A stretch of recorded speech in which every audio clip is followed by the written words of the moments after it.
Hi, everyone. Welcome to a new installment of our department's research seminar. This is the Department for Theoretical Philosophy at the University of Bucharest. And the research seminar series is organized jointly with CELFIS. That's the Center for Logic, Philosophy, and History of Science at the University of Bucharest, and ICUB. That's the Research Institute at the same university in its humanities section. I should also mention, and it's a pleasure to do so, that the speaker series is funded by WFISCD, the local public funding agency for research, via a postdoctoral grant whose code is PN-3-1-B1-1-PD-2019-0535, and we're very grateful to our public sponsor. Tonight's speaker is my boss. It's a wonderful friend, Dana Jalobeanu. She's at the University of Bucharest, and she's also the director of the Group Humanities. Dana is a fantastic scholar in early modern philosophy, and I'll say no more. It's such a pleasure to have you here speak, Dana. And her talk tonight is called Burningglasses from Magic to Science, the Anatomy of a Turning Point. Dana, please take it away. Thank you, Andre. I didn't realize I'm your boss in any way. It's very embarrassing. But nevertheless, thank you for having me in this session, in this series of seminars. I'm going to give a talk on which I'm working. It's very much work in progress. And I would be very grateful for any kind of insights, suggestions, comments. It's a talk at the intersection between very historical stuff and what I hope very philosophical questions relevant for philosophy of science today. And here I go. More than half a century ago, Paolo Rossi wrote a book with a very nice title, Francis Bacon, From Magic to Science. The aim of the book was to place Bacon's project for a reformation of learning into context and to show that some of its ideas, theories, and guiding principles developed from ideas, theories, and questions belonging to practical knowledge, alchemy, and natural magic. Rossi opened thus a whole new field of investigation, one in which much historical research was pursued since. He also addressed philosophical questions regarding the essential differences between the new intellectual product called early modern science and forms of knowledge such as natural magic, astrology, alchemy, and mechanical arts. In the Renaissance, lines of demarcations were difficult to trace as new forms of knowledge emerged. However, I think we can identify problems of demarcation, and I will try to illustrate their emergence. And if I'm talking about demarcation, I don't imagine demarcation in terms of a line between fields, but in terms of the possibility of defining clearly such spheres of knowledge. Philosophers such as Bacon were keen to demarcate between good philosophy and bad philosophy, between sound experimental knowledge and pseudo-knowledge. And Bacon is particularly focused on demarcating between good and bad practices in the investigation of nature. He criticizes the fabulous stories of the alchemists, natural historians, and travelers. He warns against the bad habits of the experimenters who are so often prone to swift generalizations and ungrounded analogical reasoning. He argues against speculative philosophers and their badly formed notions. One can see a strategy of constructing the new science properly grounded on experience by demarcating it from bad science. Meanwhile, as Rossi and others have noted a long time ago, there is a tension in Bacon's writings between carefully constructed methodology and the actual scientific practice, which makes that these spheres are not so nicely defined, between his epistemological commitments and the formulation of hypotheses, between criticism and credulity. After all, Bacon borrows recipes, technologies, experiments, and theories from the same authors he criticizes. such as Pliny's Historia Naturalis, Aristotle's Problemata, and most important of all, and very prominent tonight, Giovanni Battista della Porta's Magia Naturalis. So is there really a passage from magic to science in Bacon's works? And therefore, is demarcation possible? I will claim there is, and I will show that the way to see the difference and perhaps formulate a demarcation criterion is by looking at how recipes and experiments are recorded. True, Bacon often borrows recipes from natural magic and books of secrets. Late 17th century natural philosophers often do the same, Isaac Newton, for example. But a careful reading of the ways in which these experiments are recorded show important and relevant differences. What looks like the same experiment is radically transformed because it serves different purposes, it asks different questions, and focuses on what is, at the end of the day, a different phenomenon. However, this is not always easy to spot, as I will show in my example today. And I would like to invite reflection on why is it so easy to disregard these important differences? On why do we tend to dismiss some of the early modern experiments as simply being the same as the recipes of natural magic? In this talk, I will work on a particular example, a very popular set of early modern experiments called by another generic name, experiments with burning glasses. Now, a burning glass is a generic name for an optical device which sets things on fire. It has a respectable tradition going back to two fabulous stories, that of Archimedes setting on fire the Roman fleet in the haven of Syracuse in the 3rd century BC, and Proclus, one of the last ancient philosophers, setting fire to the enemy fleet again in a haven. Here is a passage from a treatise incorporated in a 2nd century, from a treatise composed in 2nd century after Christ, coming from a treatise called On Burning Glasses or On Burning Mirrors. We believe that it is possible to make a burning instrument such that it has a special property, namely that one can make lamps from it, which produce fire in temples and sacrifices and immolation, and at sacrifices and immolations, so that the fire is clearly seen to burn the sacrificial victims. This occurs, as we are informed, in certain remote cities, especially on the days of great celebrations. This caused the people of those cities to marvel. That is something which we too shall do. The author of this treatise was a Greek mathematician, Oculus, a contemporary of the more famous Apollonius, and his treatise on burning mirrors is one of the first of this kind. Despite this beginning, it's a work on mathematics. It deals with what we know today by the name of conics and discusses geometrical methods of determining the focal point of curves generated by cutting a cone with a plane.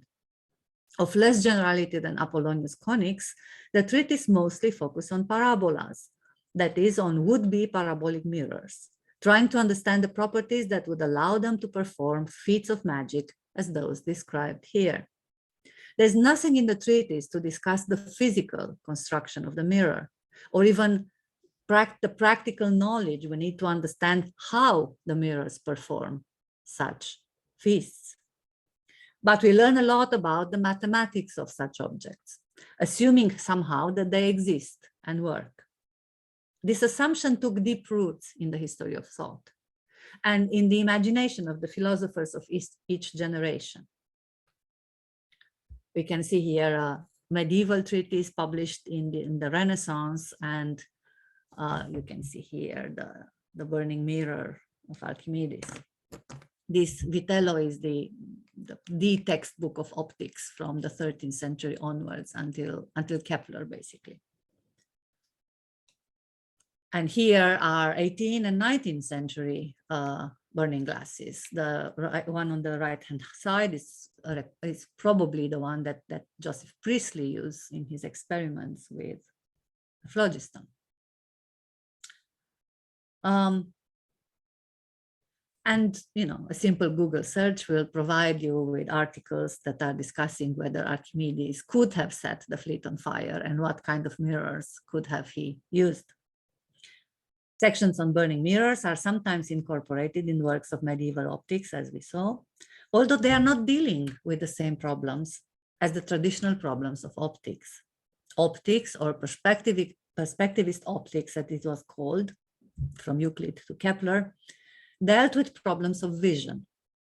It was interested on how images were formed eventually in the brain, and treated mirrors and lenses as optical devices in the formation of images. Burning mirrors sections of these treatises were interested in something else. They were interested in something called the point of burning, or sometimes the line segment of burning, and how to focalize the rays on this particular point.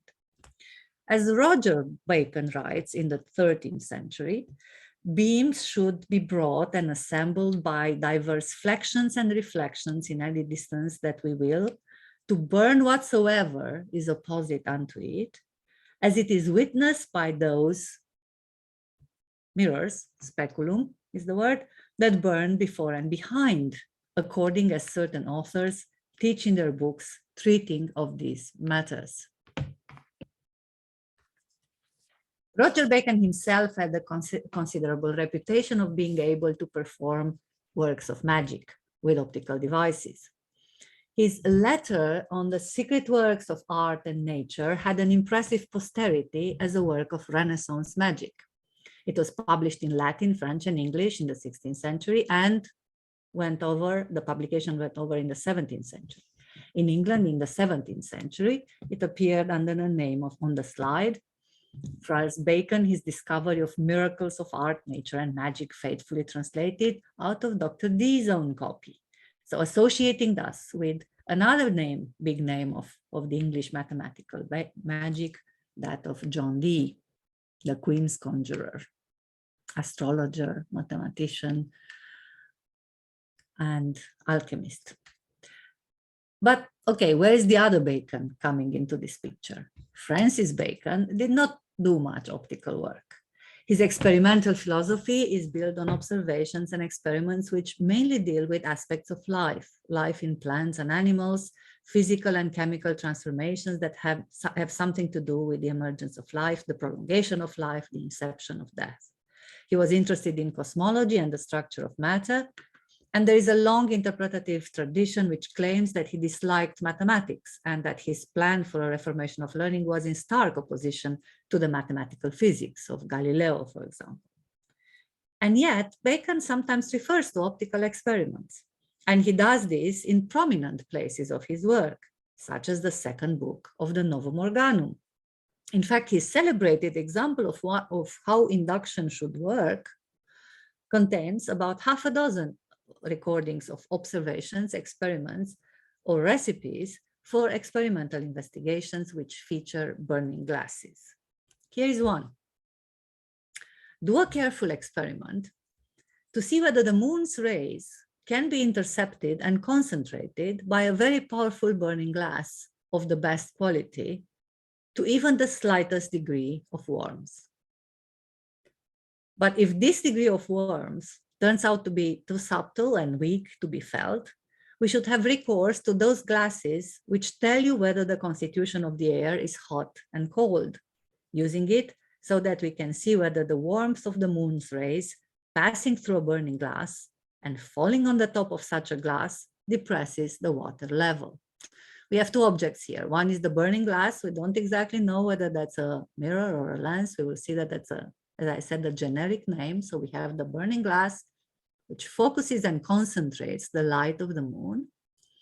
And this light falls on the top of a primitive thermometer called the weather glass. It's an open thermometer and acts by having a bubble of air trapped in a column of water. And if heat occurs, the air expands, water goes down. If cold occurs, or heat decreases, then the air contracts, water goes up. That's the principle of measuring. And here is the burning glass. Bacon uses the same terminology as in the tradition of perspectivist optics. He talks about speculum comburens here and across the other experiments. The burning glass is, however, put to work to a less spectacular, but not less intriguing feast. Can we warm up the rays of the moon? Mark the peculiar way in which Bacon records this. It is not an experiment, properly speaking. It's merely a recipe for an experiment. But it is a recipe without results. Make this, we are told. But what is the expected result? What does the reader have to do? This particular recording constitutes an example of what Bacon calls an instance, an example of in the so-called table of absence of heat. So his induction looks like this. You first do a table of presence of heat, and then a table of absence of heat, and then tables of comparative degrees of heat. And somehow out of this, you do some sort of inductive generalization, and you come up with a definition of heat. Heat is a form of motion, okay? So this being in the table of absence, we might be led to think that Bacon thinks that no heat is produced in this experiment. But he doesn't explicitly state this. He also doesn't give any clues. And what would be actually the negative result? Would the column of the water in the weather glass simply remain unmoved in this experiment, no matter how powerful is the burning glass? Would it move up or would it move down? And what kind of glasses are we supposed to use? A parabolic mirror, for example, as I showed you already, a concave mirror, a convex lens, a combination of such devices. We have seen that burning glasses are objects familiar to the imaginary of the Renaissance averagely educated person. They were also very popular, so popular that it is difficult to disentangle between kinds of writings and traditions. We have seen that some discussions of this object can be seen in treatises of mathematics, or as it was called then, mixed mathematics. Optics was a part of mixed mathematics. They feature prominently in works of natural magic, and they are often very good pieces of gossip. Such was the large concave mirror that was supposed to be at the court of France, the court of Henry IV, formerly Henry of Navarre, who was said to be able to spy on distant enemies and occasionally sets things on fire or enemies on fire. And Bacon himself records such a piece of gossip in his posthumously Silva Silvarum. I had it affirmed by a man that was a great dealer in secrets, but he was vain, that there was a conspiracy which he himself hindered to have killed Queen Mary, the sister to Queen Elizabeth, by a burning glass when she walked in St. James Park from the leads of the house. But thus much no doubt is true, that if burning glasses could be brought to a great strength, as they talk generally of burning glasses that are able to burn a navy, here's the Archimedean trope again, the percussion of the air alone by such a burning glass would make no noise, no more that is found in lightning without thunders. Mark first that Bacon is skeptical of the original report, but that he believes that burning glasses can be put to use to burn things. Also, he thinks of setting things on fire with burning glasses in terms of the noise they make. That's what he's interested in here, claiming that the phenomenon of ignition will be similar to a silent lightning. All this is rather mysterious, but much in the spirit of times. We can find similar statements in the writings of John Dee that I discussed a bit earlier. But we can also find such statements in the writings of Bacon's successors, such as Descartes' friend, Marin Mersenne, or Isaac Beckman, another of Descartes' sources, friends, mentors. In his Question Inouïe, Mersenne asks whether one can do a burning mirror that would burn things in any place you like, jusqu'à l'infini. And this is despite of the fact that Descartes has demonstrated that this is not possible. So Mersenne doesn't believe his friend. And the answer that he gives is yes. And he indicates the kind of object he thinks he will do the trick, a combination of a concave mirror, a convex mirror, and a plane mirror. And in Galileo's two new sciences, Galileo has Sagredo making the following remarks. What you have said of sun's light, I have often observed with wonder. I've seen lead instantly liquefied by a concave mirror, 3 spans in diameter. Okay, so a concave mirror is so powerful that the light so concentrated will liquefy metals, lead. And I'm of the opinion that if the mirror were large, smooth, and of parabolic shape, it would liquefy any metal in short time. For we see that a spherically concave mirror, neither very large, not very well polished, liquefies lead with great power and burns every combustible material. Effects that give credibility to the wonders of the mirrors of Archimedes. Again, you see Galileo, who doesn't doubt the effect, is only questioning what kind of mirror do we need, what kind of geometrical shape the concave mirror should have. So what are these burning mirrors? Some scholars tend to think that what we have here in this text are literary devices and not descriptions of actual technologies. Eileen Reeves wrote a wonderful book on this subject called Galileo's Glasswork. Others place them firmly in the tradition of natural magic, seeing in them desirable objects producing miraculous effects. This is clearly so in many cases, but I suggest that burning mirrors are something else as well. They are interesting objects, but also recipes for producing interesting effects. They yield practical knowledge and can be used to define a set of practices, problem-solving practices, as we have seen already in mathematics, modeling practices, and even some actual hand-on experimentation. It is worth looking at these sets of practices and see how they differ in the two contexts they were aggregated, mixed mathematics and natural magic, and then look whether Baconian kind of experiments are different and they are not neither natural magic nor mixed mathematics. They might be something else, namely the new science. So I would like to show that Bacon's role was crucial in transforming these practices of enacting recipes and fabricating technology into something else, namely experimental practices, properly speaking. But first we have to see a bit what are these mirrors supposed to be doing.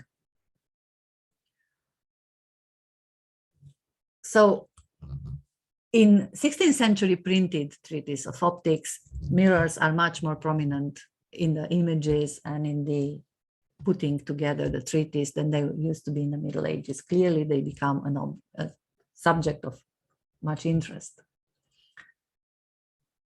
And there is an effort to discuss the two problems, the optical problems of the focal point in connection with the problem of the point of burning.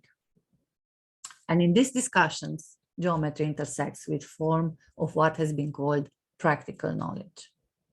Interestingly enough, practical knowledge does not regard the material production of mirrors.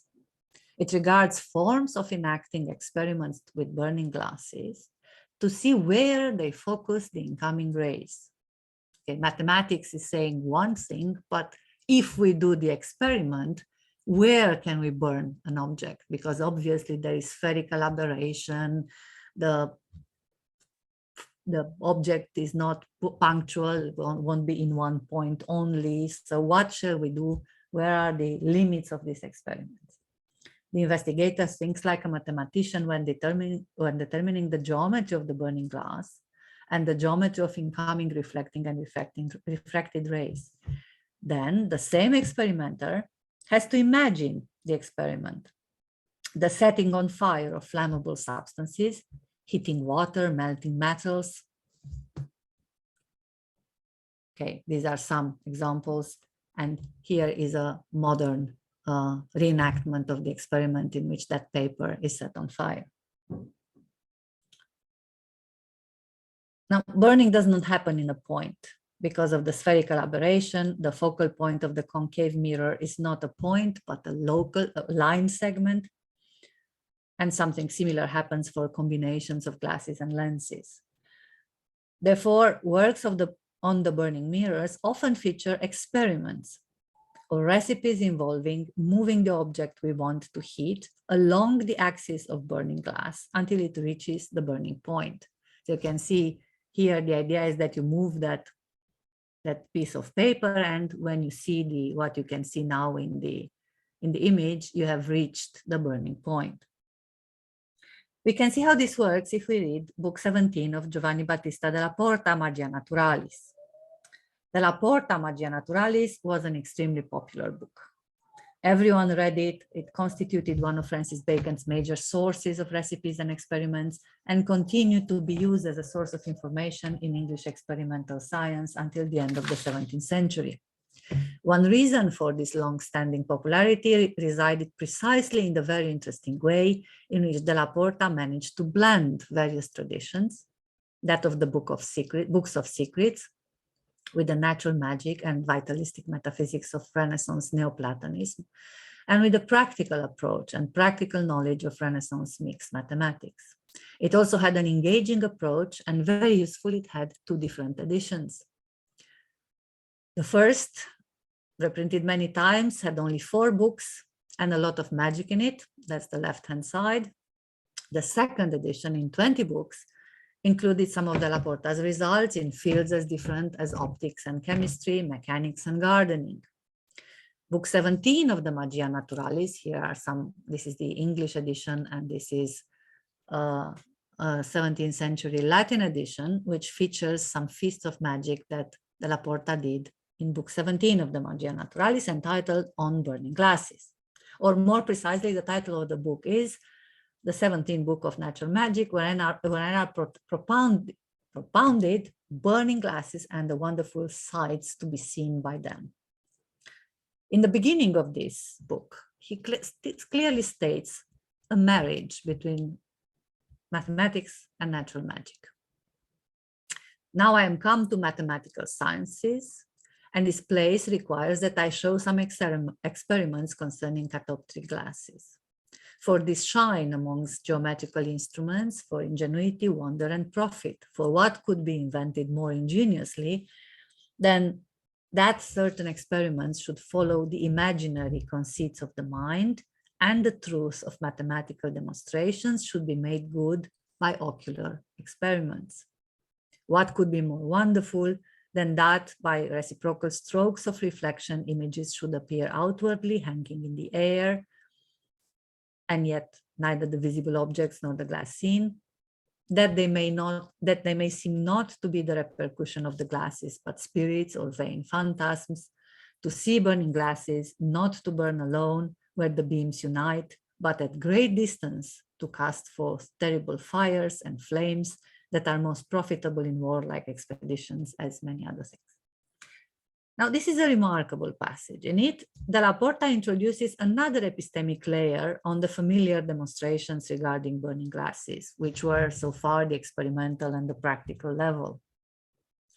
The reader is called upon to see for herself, maybe to try to experiment for herself, and to see both how feats of magic, such as those performed by Archimedes, were made, and to understand how geometrical proofs can be supplemented with actual physical experience. But how can the truth of mathematical demonstrations be made good by ocular experiments? One usually put it differently, says the experiments are mathematized. Della Porta does this quite ingeniously. We have seen that the traditional optics had already defined the focal point and the point of burning. These are on the same axis of the burning glass, and there is some debate over where they are. The medieval optical tradition held incorrectly that they are in the center of the sphere from which the mirror was cut. Della Porta claims correctly that the focal point, or what he calls the point of burning, should be a point situated at 1/4 of the diameter of the glass. Meanwhile, if we experiment with mirrors, we will see that we talk rather of a segment of a line or a region of burning. How are we to determine that region? Well, Della Porta suggests that we can do that by determining what he calls the point of inversion. As any reader familiar with camera obscura knows, concave mirrors invert the image when they enlarge it, at least if you look at an object from a certain distance. Porta claims that one can experiment in order to determine this point of inversion empirically. So thus, hold your glass against the sun, and where you see the beams unite, note that to be the point of inversion. So note, he doesn't play with an object to see where the object is inverted, because someone has reconstructed these experiments that really doesn't work. The object is inverted in many places for a parabolic mirror.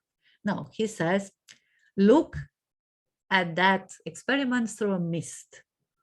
If you cannot perceive without a mist, breath a thick vapor from your mouth upon the mirror, or set it under a vessel of boiling water. Create mist, and then look at the rays of sun through the mist.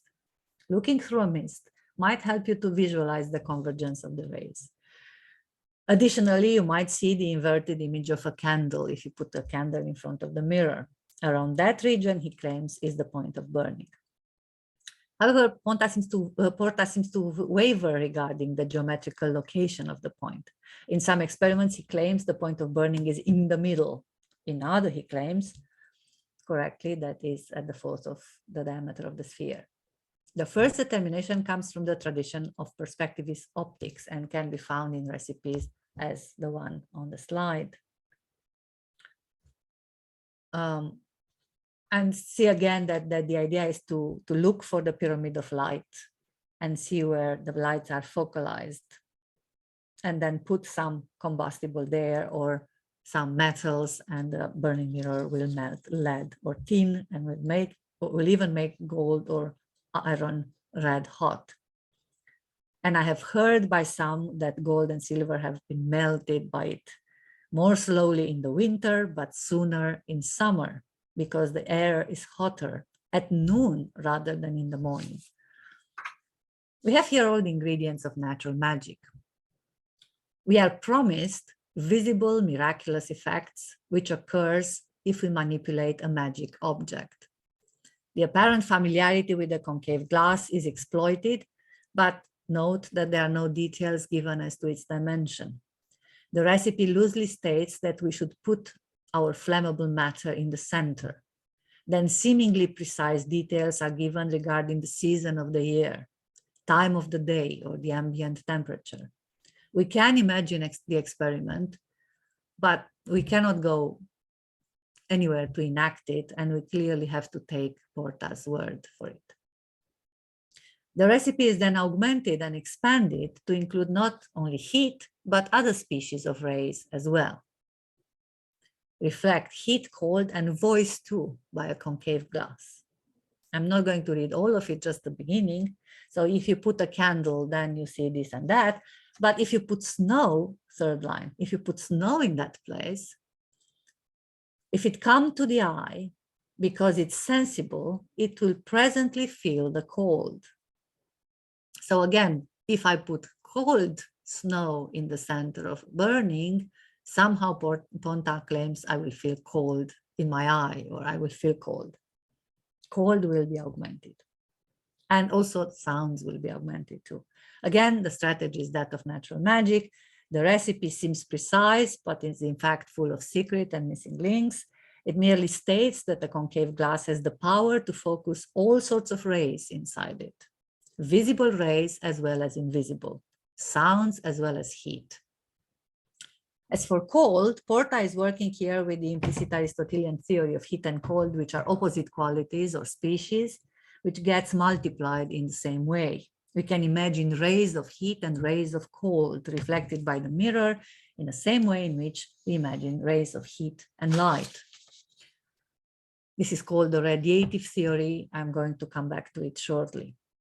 Everyone believed it up to Bacon. Where is mathematics in all this? Well, in chapter 14 of the same book entitled On Burning Glasses, in which Della Porta claims he has added some of his inventions to the lot. This chapter is a mixture of traditional optics and conic sections with indications of how to actually make the burning glass by cutting lenses. So Della Porta works with mathematical problems, but he's always having a practical effect on mind and an actual object that he wants to produce. And then he's discussing complexes of mirrors and lenses as well. This is also the chapter, by the way, where we can find something that Porta claims was the first description of a telescope. And therefore, he was very, very upset when Galileo claimed priority. Okay, here is a recipe from this part. A concave glass that shall kindle fire behind it. The recipe is extremely confusing, and it's associated with an engraving.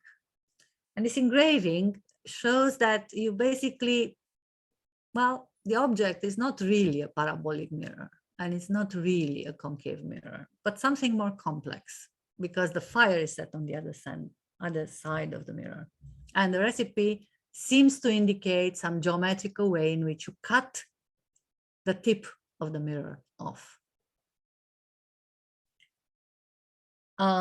He refers the reader to his optics, says, I'm not going to speak more. Another recipe to actually construct this object ends with the mysterious references. He that had ears to hear, let him hear. So what we have in this tradition is a blending of traditions and vocabulary. In this example, it's a blending of traditions and vocabularies. The focus on the effect, the meraviglia, is characteristic of natural magic. But there is also a clear interest for the geometry and the mathematical properties of the object performing this effect, the burning glass. We can also see that this burning glass is a generic name applying to all sorts of combinations of mirrors, lenses, and mirrors and lenses.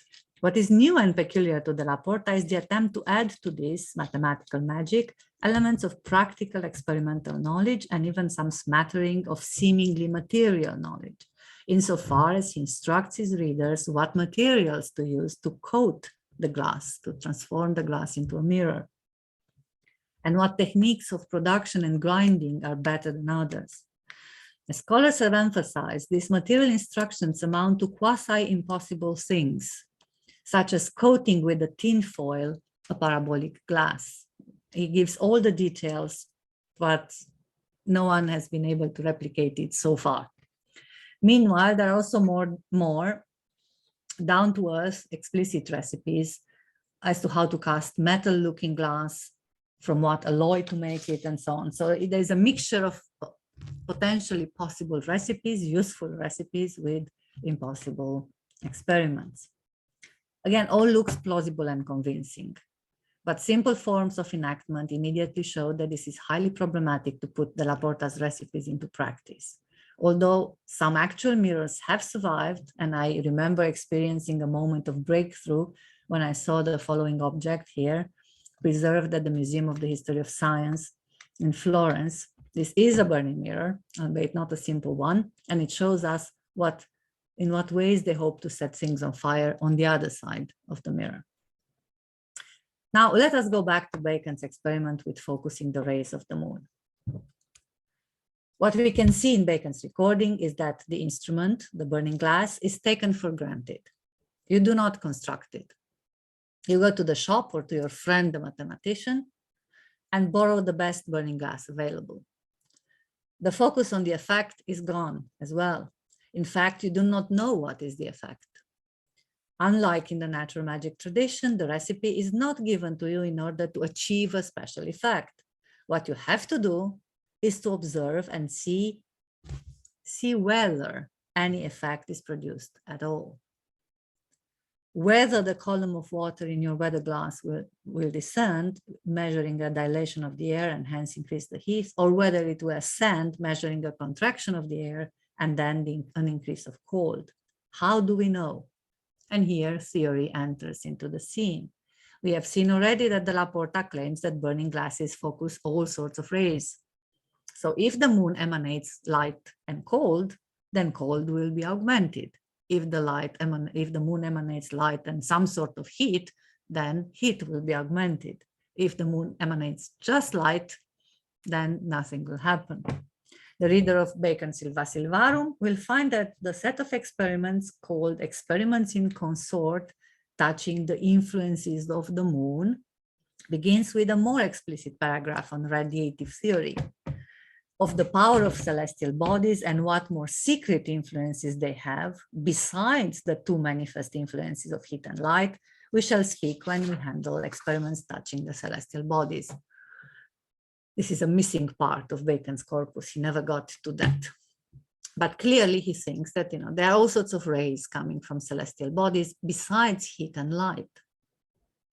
This seems to imply that every celestial body emanates heat and light and other secret influences, okay?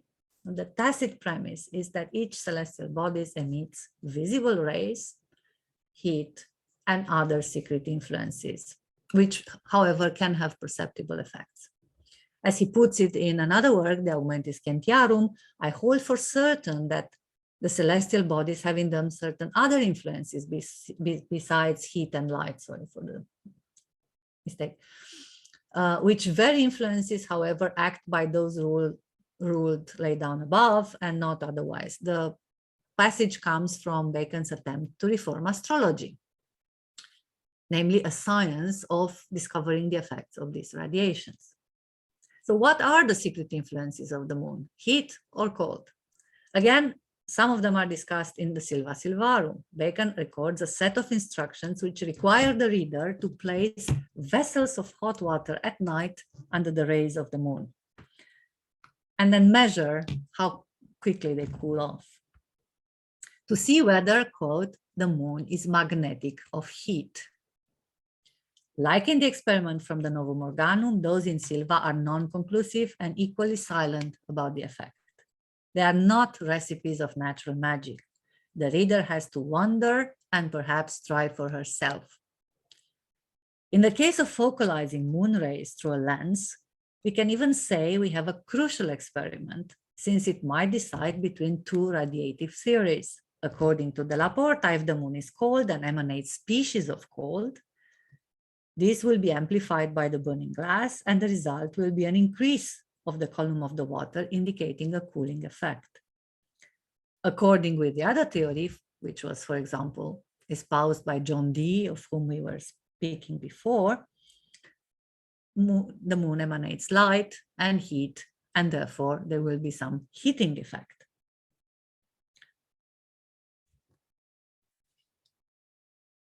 So what happens? Can we heat up the rays of the moon?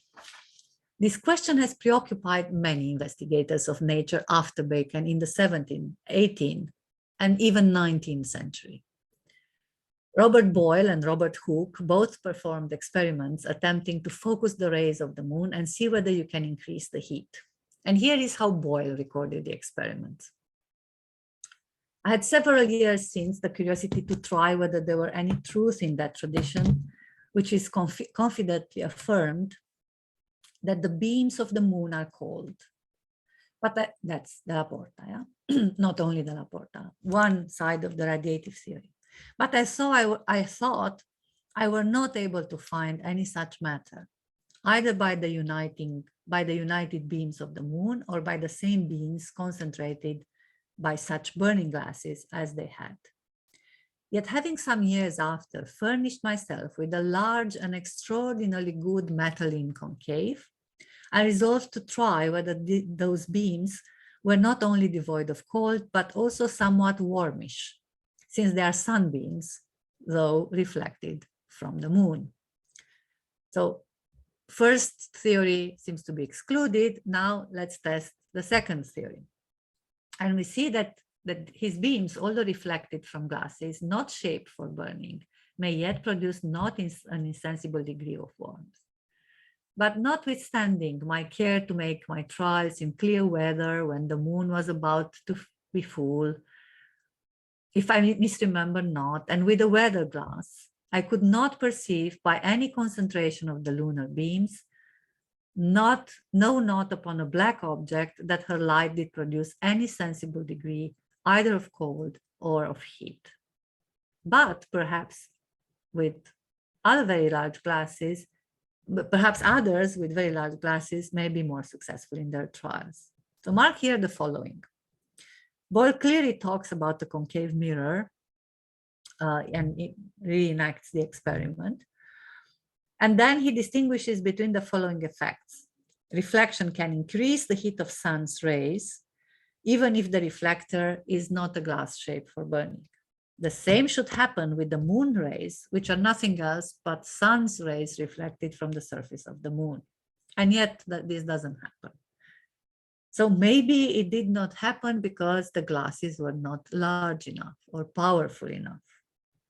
And then Boyle records the report of what was allegedly a successful experiment of the same kind and expresses some doubts about that. He talks about finding a book by a doctor, one of the famous doctors and experimenters of his time, Sartorius, and seeing a picture of this experiment and a report that the experiment works and you produce heat. He said that he tried by a burning glass through which the moon's light being cast upon a ball of common weather glass, and the water was thereby depressed a good way, as appears to many of his disciples amid whom the observation was made. But though this may invite me, when opportunity shall serve, to repeat my trials, yes, I must still till then suspend my conclusion. And then he suggests a possible counter or a possible solution to why Sartorius observed the effect that he, Boyle, couldn't observe. And that's very neat. That performing the experiment, a company of his scholars, while they stood around about his thermoscope and stooped, as in the likelihood their curiosity made them do, to see by a dim light the event of the experiment, the unheeded warmth of their breaths and bodies might, unawares to Sartorius, affected the air included in the weather glass. So yes, the effect was produced, but it wasn't produced by the warmth in the rays of the moon. It was simply produced by the warmth in the bodies and breaths of the people surrounding the experiment. The temperature did raise, but not because of what we wanted it to raise. And then he ends up saying, I will do the experiment. And I would like to, what do I need? I need a better weather glass and a better burning mirror. So in these recordings, we are in a very different paradigm than what we have seen before in the La Porta or John Dee.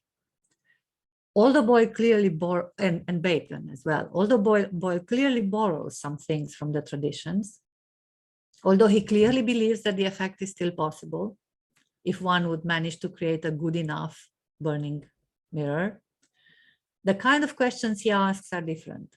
The recording looks different, and it has some familiar features of scientific experimentation, properly speaking. It sets first clear conditions of success and explains ways of failures and errors, drawing the attention of the reader to Sartorius' mistake, for example. This also qualifies the effect, so we know what Boyle expects. Even if one will manage to measure an increase of heat, that will be exceedingly small, because the moon's radiation is so much feebler than the radiation of the sun.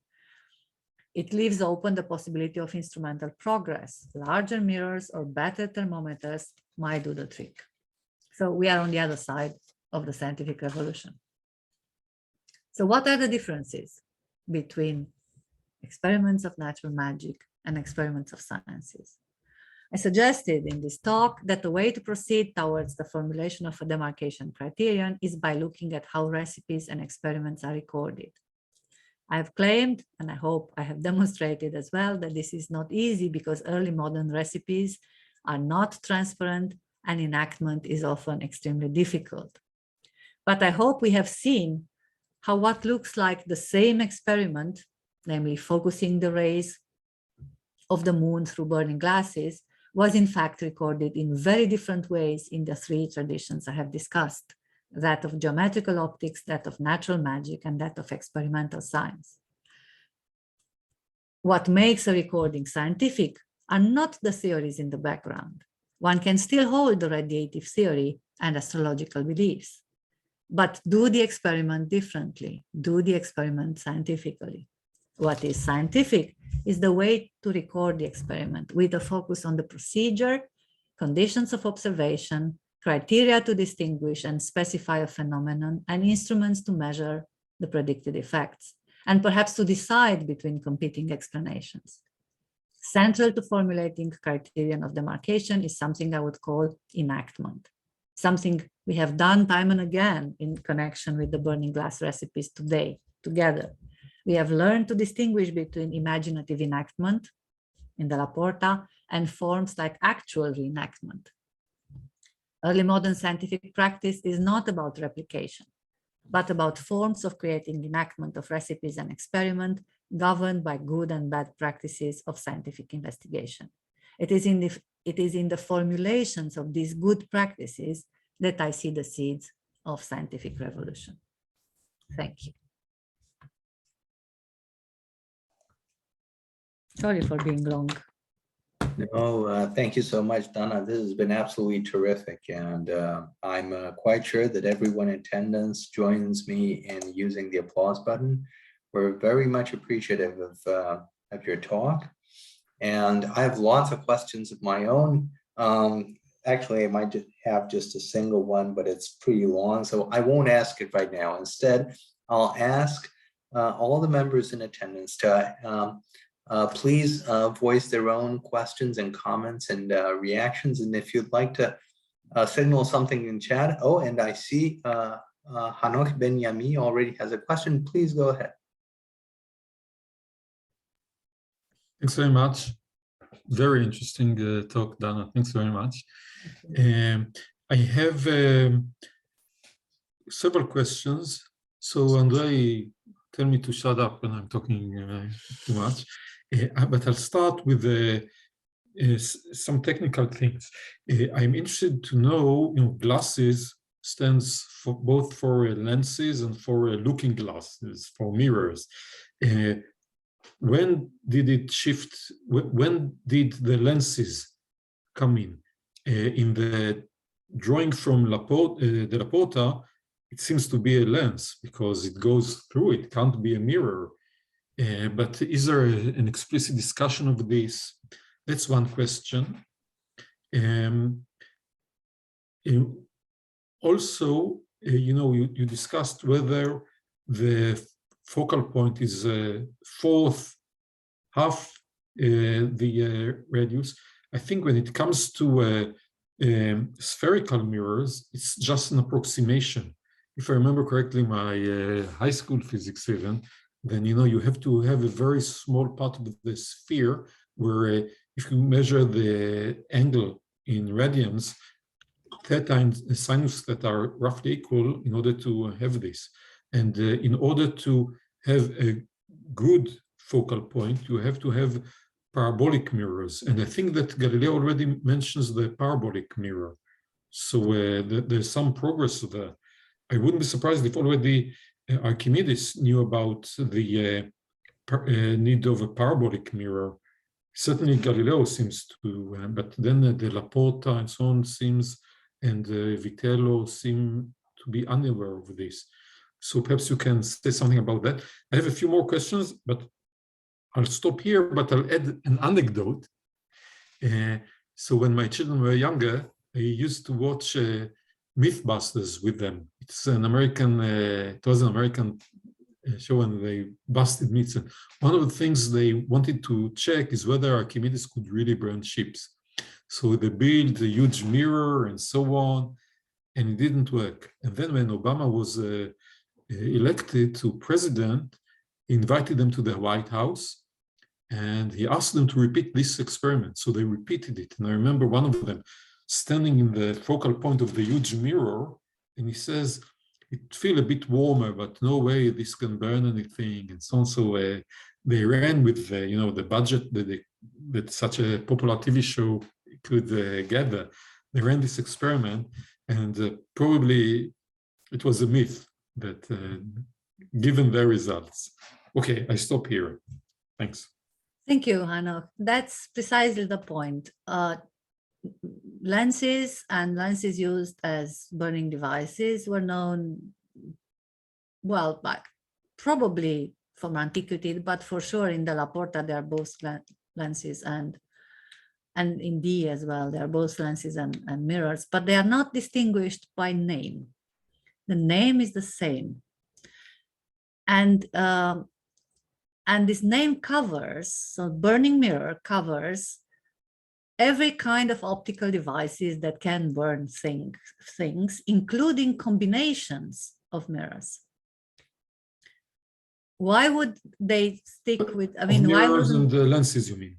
Combinations of and mirrors and combinations of mirrors and lenses. So what I showed you, the parabolic mirror with the cut-off tip is one of the best candidates, because what they want, okay, the problem with the parabolic mirror is that the burning point is very well inside of the parabol. Okay, so you'll have to have a very big parabol, and you can only set to in fire something that is towards the tip of the mirror, which makes it totally unusable if what you want is to do, you know, to set your enemy on fire or melt metal or things like this.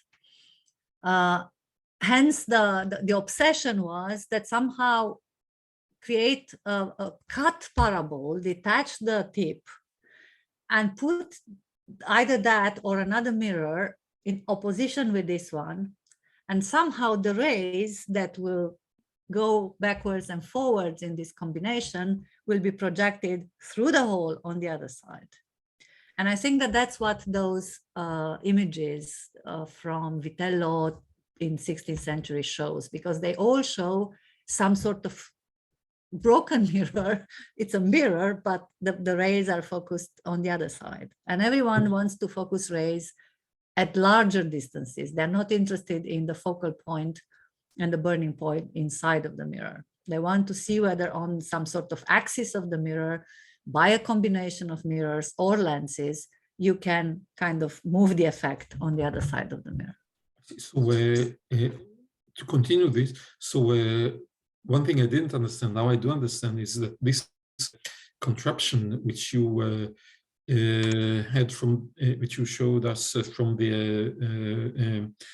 Florence Museum, it's actually a parabolic mirror with the focal point in the cut part. So you take the mirror and you direct it to the sun, and then the cut off head, right?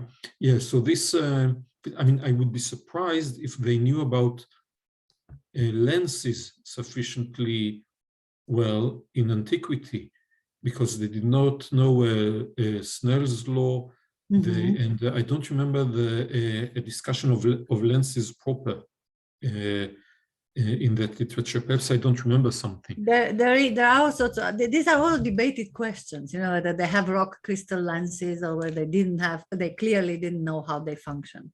Yes, and the fact that it needs to be a hyperbolic lens in order to focus it properly, that's only Descartes and his time that figured that out. Probably others want to ask or raise other points, so I'll stop here because... But what I was trying to show is that this confusion was intentional in the texts of Della Porta and other people working on natural magic. They did not, even when distinguishing, I mean, Della Porta has experiments with lenses as well, and he calls them lenses. But he constantly calls burning mirrors all sorts of things, such as combinations of mirrors and lenses. And just one more thing, Newton comes in and David Gregory comes in this story, and there is an experiment at the Royal Society, which is probably devised earlier on, where they decided that, or perhaps even 1640, Athanasius Kircher goes to Syracuse and studies the haven of Syracuse and thinks of what kind of mirrors might Archimedes have used, and decides that the combination of plane mirrors would do. So if you put all sorts of small mirrors across the bay, that would do the trick. And this is the kind of experiments they do at Royal Society. And Newton is supposed to be in charge of that experiment. So there's a whole posterity of these experiments. But what is interesting is that the posterity is about mirrors, or at least that's what I found, not about lenses. Thanks very much. If there's time, I'll ask another question. All right, thanks so much, Hanoch and Dana, for answering, and I'm sure we'll come back. Next up, we have a question from Victor Gista. Victor is a master's student in the Mind to Brain program. Victor, please go ahead. Thank you, and it was a wonderful talk. Thank you for that. Hopefully, my question will make sense, because I was wondering, how was the jump made between discussing natural phenomena and what we need and general questions to definitions and results? Because it doesn't look like it's obvious for me that we need to formalize things in order for people to believe us. But it seems like Galileo knew this somehow. And it seems like there was a leap in understanding that nobody will believe what we're stating unless we formalize it with the results of our experiments as well. So not just saying this might work, but actually showing the results of it. I was wondering if you'd have any sort of insight on how this leap occurred, because it doesn't look like it looked like it was a major leap for me, and I don't really understand how it happened. I'm not sure if it makes sense or not. I'm not sure I understand the question. So are you asking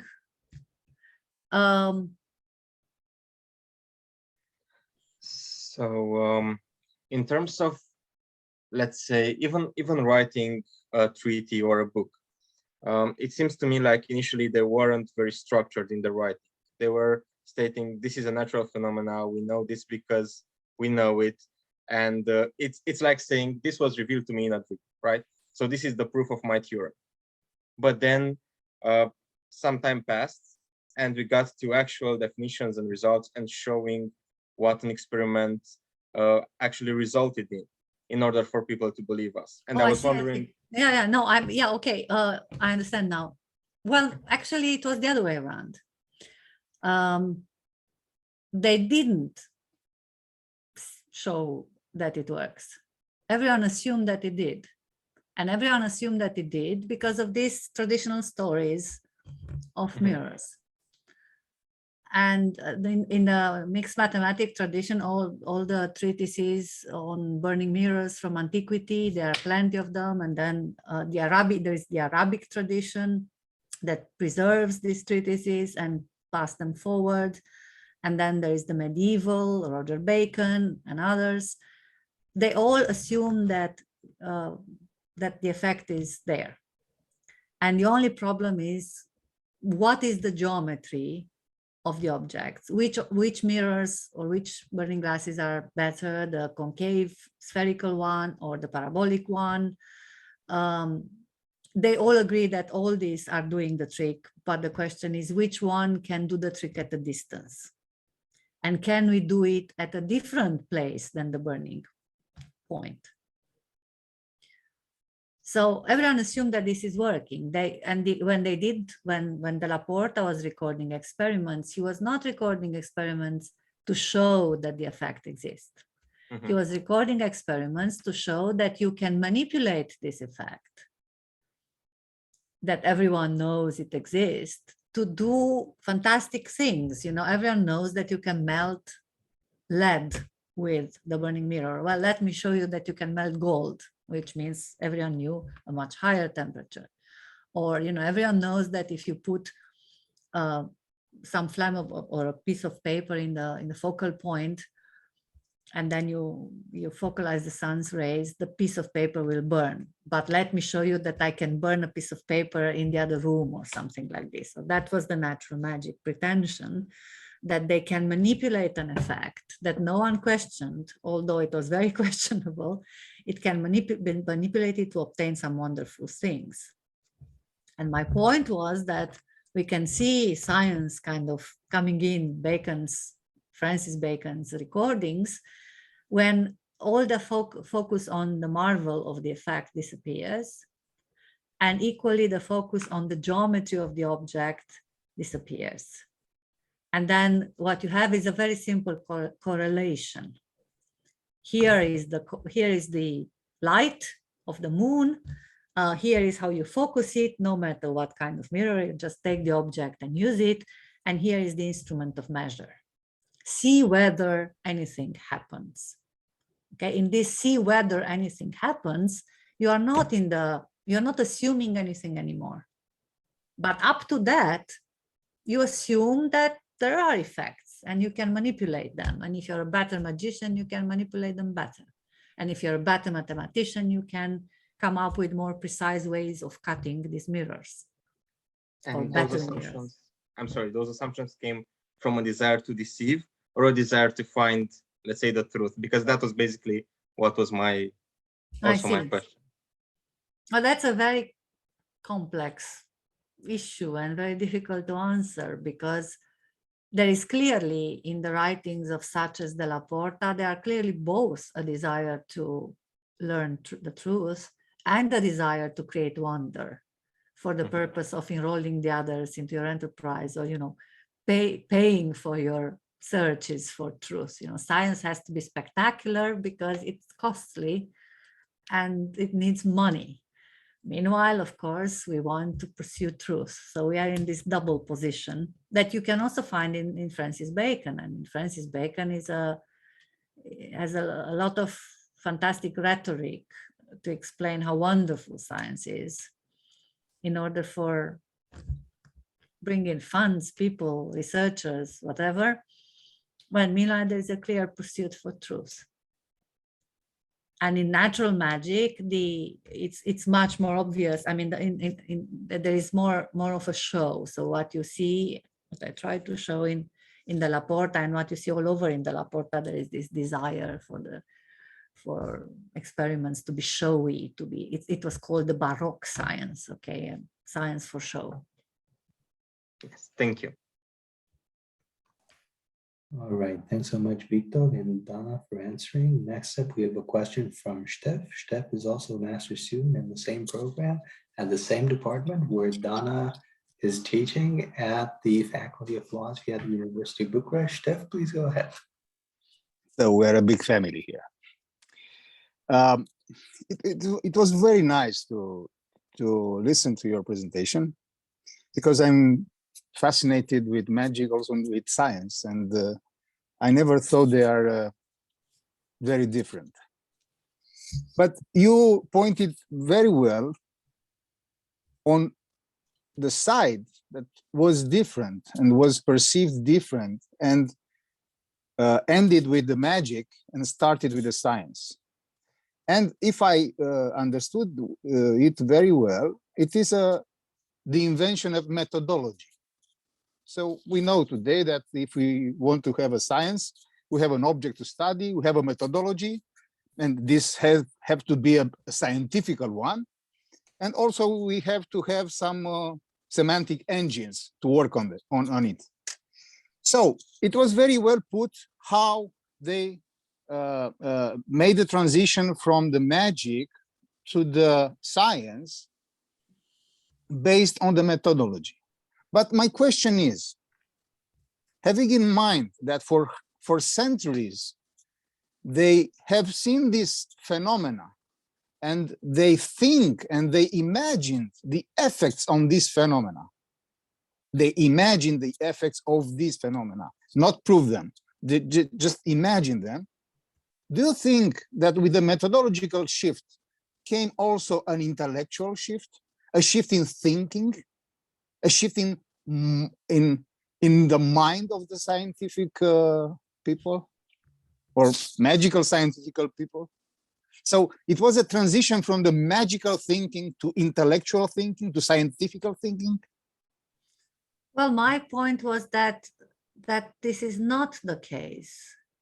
So they still, I mean, I found a very interesting 19th century report of a traveler, member of the Royal Society or Geographical Society, who went to Tenerife and ascended on the Pico del Tenerife and did there the experiment of trying to warm up a thermometer with the rays of the moon. So they were still trying. They still didn't question the effect. And they were, well, they had different theories, but they still had theories. I mean, after all, we still have an electromagnetic theory of radiation. And the question is that radiation strong enough? Can we still do it? We can ask this question. Can we have mirrors large enough and so on? Or combinations of mirrors that are large enough. And so it's not a shift in necessarily in theories or in the way of thinking of the correlation between a cause and the effect. But as you said, it's a shift on the methods of attempting to prove the effect. And how can you explain the Bacon's attitude? He started with magic and ended with science. No, as first he tried to explain that to put in his book the recipes without doing the experiments. Okay. So no, my point was that what is scientific in Bacon is that the focus and the formulation of questions changes. It disappears, the focus on the effect disappears, and the focus on the mysterious nature of the mirrors disappears. Now what you have is a crucial experiment. If you do that, then you might find this. If that result is A, then this theory is true. If the result is B, then that theory is true. That's the difference between Bacon and Della Porta, if Della Porta is doing magic. So it's a different of approaching a practical experiment, different questions, let's say. And I was trying to say that there is no difference in the theory there, because incidentally, Bacon was also someone who believed in radiative theories.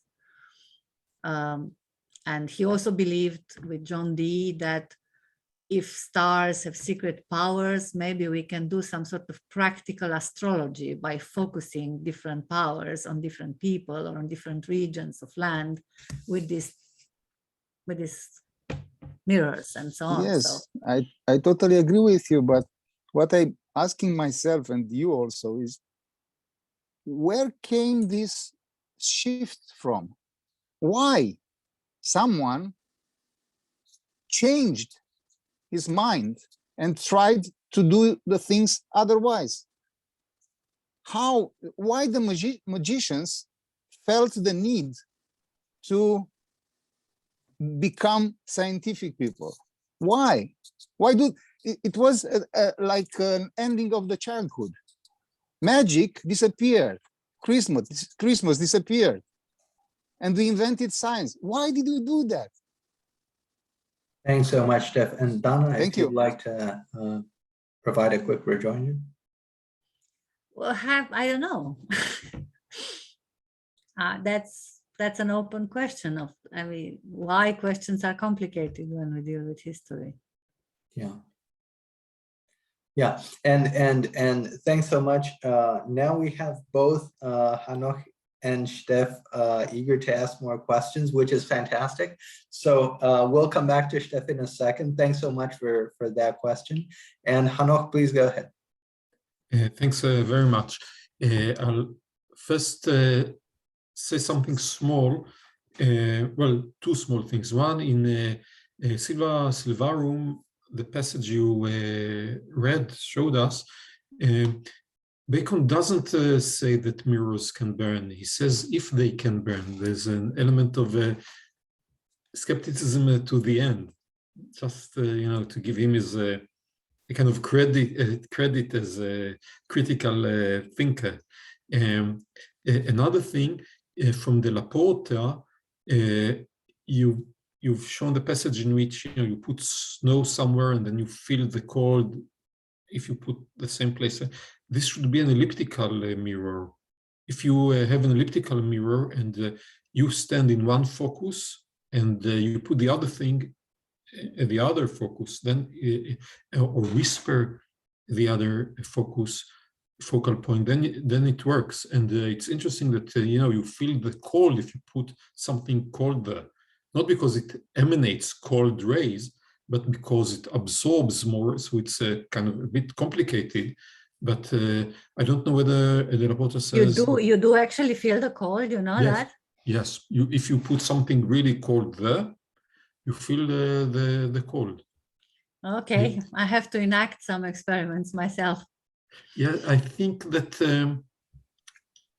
there is this book on temperature by Hasok Chang. yes, exactly. So he mentions such an experiment there as well. So Okay. people did it even later, and so but I don't know whether the reporter says it should be elliptical. If you do He something, doesn't. No, he doesn't. so he just. What is he talking about? A specific place? Generally mirrors? Yeah, at that point he's talking about concave mirrors, and then he also talks, not in that experiment but in others, he talks about parabolic mirrors. So it shouldn't be either parabolic or simply spherical or whatever. It should be elliptical. I think that there's a church, and now I don't remember, and I don't think that Hasok mentions it. There's some church, medieval church, with the elliptical roof, and there you can very clearly hear. If you whisper at one place, you can hear the whisper at the other focal point. Well, I don't know. I don't know where he came across this, but okay. Yeah. Now, so these are kind of smaller points. I liked very much the description of your, yes, your description of the transition from magic to science.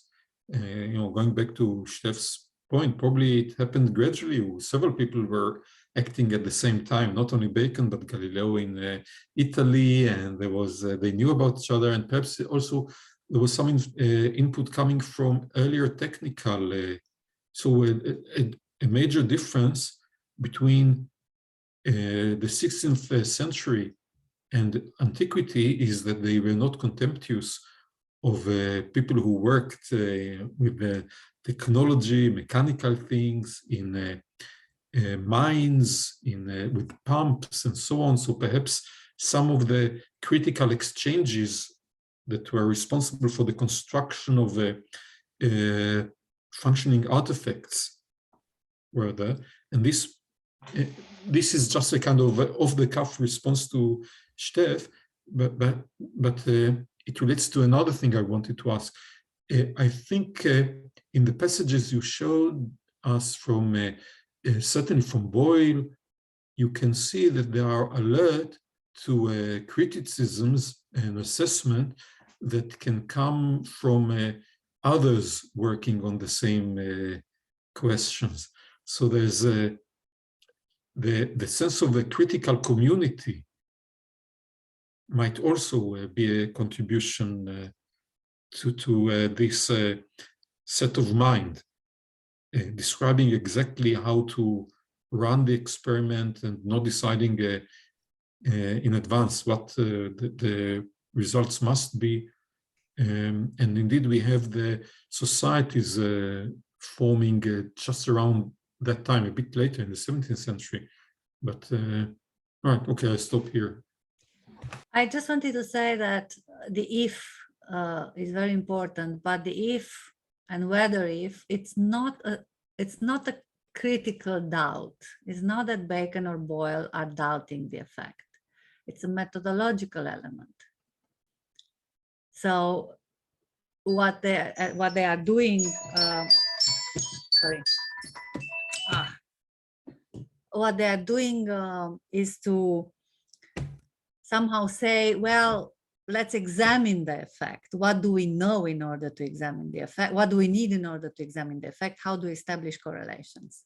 And we are putting on the table something on the basis of which we examine the effects. We are establishing what would be the range of the effects, what would be the errors, and so on. So in this sense, I'm saying that science didn't emerge from Bacon suddenly doubting the effects of natural magic, or people suddenly deciding that, you know, enough magic, let's not just move to serious stuff. Let's try whether all this stuff works. No, that's not how it works.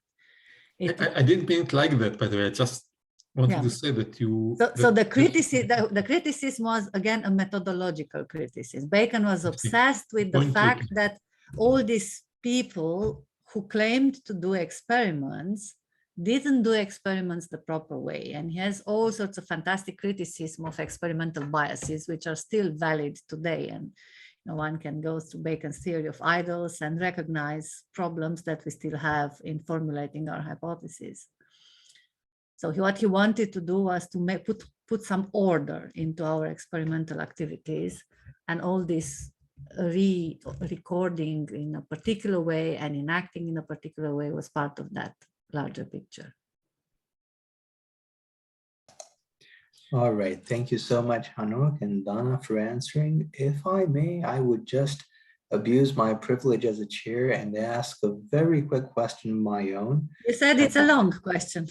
Well, let's see, just to sort of wrap up the evening. So I guess all this was absolutely fascinating for me. And naturally, there's the perhaps meta-philosophical upshot that if we want to do general philosophy of science or epistemology, we'd better take a look at the history of early experimental science. But beyond that, I was wondering exactly if there's a kind of more minute, more fine-grained sort of message or moral to that. So I was wondering, perhaps, I know you have this notion of the experiencia litigata, so perhaps this was an example of something like that. What I was thinking of just off the bat, and this might just be wild speculation, please correct me and tell me that I'm wrong and so on. What I was thinking of was, okay, so these are experimental recipes that De la Porta and perhaps Bacon present. They're not genuine experiments, so that means they're not replicable, right? That's the point. They might perchance, you know, some people might end up, you know, in a kind of by sheer luck to replicate them, but they're not sort of replicable just by following the recipe in question, right? And so this might be an upshot with respect to the philosophy of experimentation. Or perhaps the point is really something about hidden causes and the metaphysics of hidden causes. And this is about a kind of interventionist account that focuses on manipulation, a la Jim Woodward. And that's a kind of different upshot of the project that you're investigating. Or perhaps rather the point is that these experiments aren't guided by theory because there's no theory around, there's just natural magic. And so that's perhaps some kind of rudiment of a conceptual repertoire in the background, but not really genuine theoretical hypothesizing as we'd sort of like to put it. And that seems to be a different kind of morals from this. And perhaps, you know, these are all sort of on the wrong track and you were after something different. So I'm very much eager just to see what if there was a kind of a key message there, or yeah, thanks so much. And this was absolutely amazing. So thanks again. Well, you know, that replicability is nothing, it's not to be found in the 17th century. And there is a kind of psychology in the 21st century, by the way. Well, okay, but when somehow this is a question for historians of science. How come that these people never bothered to replicate? How come that the notion of replicability didn't occur? So that's basically because everyone assumed that the effects are happening, and the reason to record an experiment was not to show you that the effect is happening. Recipes, okay, think of cooking recipes. If you give me a good recipe for bread making, we both assume that we can make bread, And I don't want to replicate your bread making. I'm trying to achieve a better bread than yours, or as good as yours, or something like this. And there will be something personal in my replication or in my reenactment of the bread making. There will be some variation of the effect. I will record the results in a different manner and so on. So what differentiates experimentation, properly speaking, in the 18th century, 19th century, from what I'm talking about here, is that enacting the recipes is something much more sophisticated than what comes to be known later on as replicating experiments. Because replicating experiments means that you have a stable theory, you have a clear causal connection, you have a methodology, and you just go ahead and try to obtain the effect in the same manner in which it was produced. And that's not at all what early modern science is doing. So one way to deal with the question from magic to science to state that there is no science in the 17th century. This is not science. This is magic, or this is practical knowledge. All these people had practical knowledge. And what I'm trying to say is that this is more than practical knowledge. And you see here the emergence of scientific experimentation, but not in the way in which you would expect it. That doesn't mean it's theory free. It's not. There were all sorts of theories. People believed all sorts of theories. Bacon had his pet theories and so on. But that's not what made his experiments scientific. Okay? What made his experiments scientific was the way he focused on methodology, on methods, and methods of what? Methods of recording. He was still dealing with the old recipes, but he was recording differently. Why was he recording differently? Because he wanted the other people to start working on these recipes, start enacting these recipes, not to replicate them, but to learn from them. This is part of a larger project in which I'm interested in what does it mean, inductive generalization, and I claim, following McCaskey's theory, that Bacon's induction is a kind of Socratic definition. He is looking, so in all these examples on heat, he is interested in teaching us how to understand better what heat is and come up with a provisional definition of heat. What better, in the same way in which, I don't know, Plato in his dialogues, in the Socratic dialogues, is presenting us Socrates teaching us what courage is. How do you learn what courage is? By meeting instances of courage. How do you learn what heat is? By meeting instances of heat. In the same way in which and they have to be very complicated instances in order for you to learn, in the same way in which you are presented in the Platonic dialogues with very complicated instances of virtues.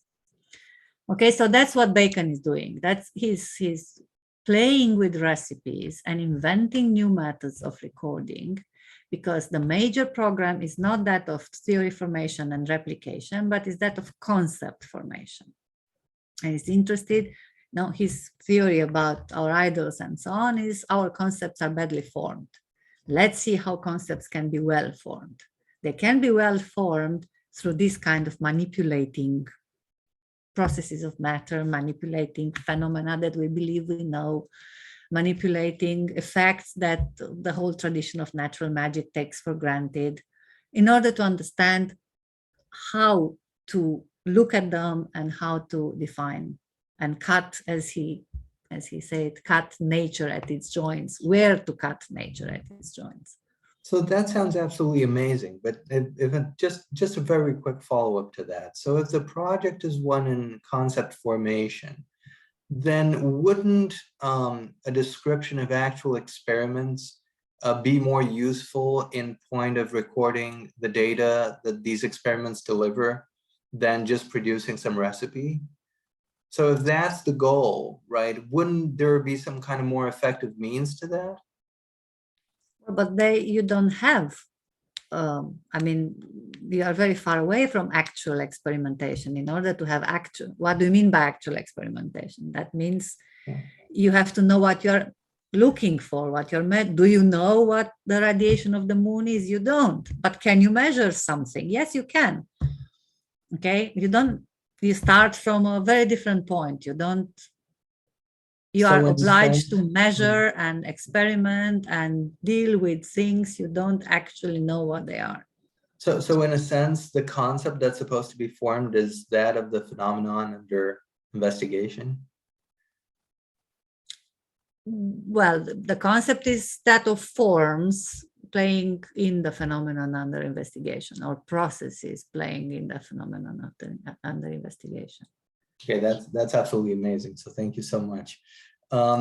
I see we have a final question for the evening from Hanok. Please go ahead. It's a response to the point that you raised about replicability. I must say I'm thinking while I'm talking, whatever, so probably 50% of what I'm saying is nonsense, which is not bad for a philosopher. So I hope that 50% are not nonsense, and then there's some success there. About replicability, why should it be a value? Because if initially people don't try to cheat, so you trust people, and they know how to do the thing, then they give you a result. You don't need to go and replicate it. It's a waste of time. Only, and I think in Boyle, we see the assumption, like a presupposition of replicability, because he didn't manage to replicate the experiments that were done in Italy. So the failure of replicating it shows that something is wrong with the original experiment. So you have the assumption of replicability, something taken for granted and not formulated explicitly as part of the methodology. But when it fails, it's an issue. Either you did something wrong or they did something wrong, and he goes into explaining it.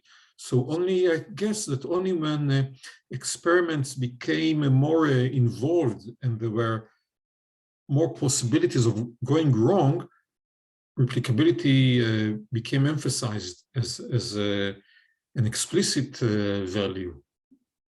And this is also, but it was always an assumption before that. No, I think you're right. Laurent Aston and Peter Gallison are connecting it with the changing concept of objectivity and with the 18th century new concept of objectivity. So perhaps it's not a new concept of objectivity, but there are more ways of going wrong as science, in your experiments, as science develops. And this focusing with the huge lens, the mirror, the rays of the moon on a small object, this can easily go wrong. And earlier, there weren't that many possibilities of going wrong. Yeah, no, you're right. I agree.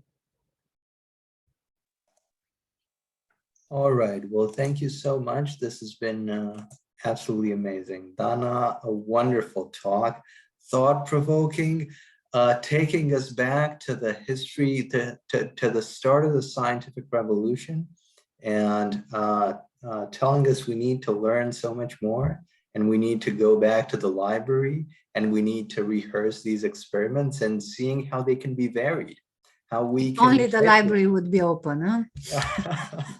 That's right, that's right. And how we can manipulate those variables for a lot of fantastic outcomes, and what that might say, and how that might have brought about the scientific revolution, just about.